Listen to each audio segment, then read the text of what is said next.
I was working with someone who was an art collector and helping her sort through her work. The artwork that was right above her television caught my eye. It was just incredible. And I had never seen something like that in a private collection before.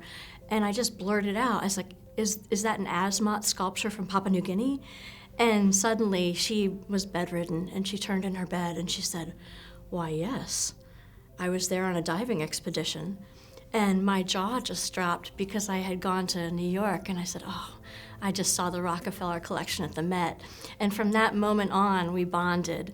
She had an incredible love for the ocean and for diving, and she had the most immense seashell collection that you could imagine, and they were all shells that she had collected herself. From being with her and being able to help take care of these shells that were in storage, I could bring them to her so she could marvel over them and talk about their origins and the different types and share them with me and prepare talks that she could give to other people in the facility.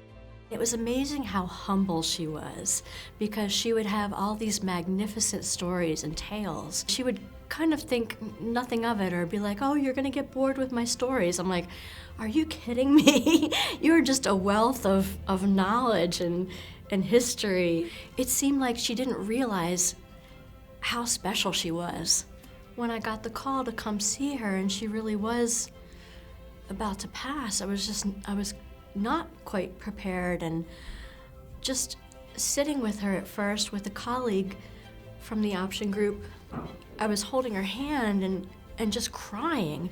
And then my colleague had the wherewithal to start talking about some of the stories that the client had shared with us. And when my colleague and I were reminiscing and telling this one story that was very funny with her family involved, my client suddenly opened her eyes and looked at us, before she went back and closed her eyes. And then a few minutes later, she passed. But it was like this spark of recognition that we were all sharing. I was just honored to be part of that and to be the one that held her hand at that point when her next of kin was in California. After she passed, her next of kin was trying to find a home for these shells, and they gifted them to me, which was the greatest honor I could imagine. She meant so much to me and shared so much of her life and her soul, and she gave back to the world.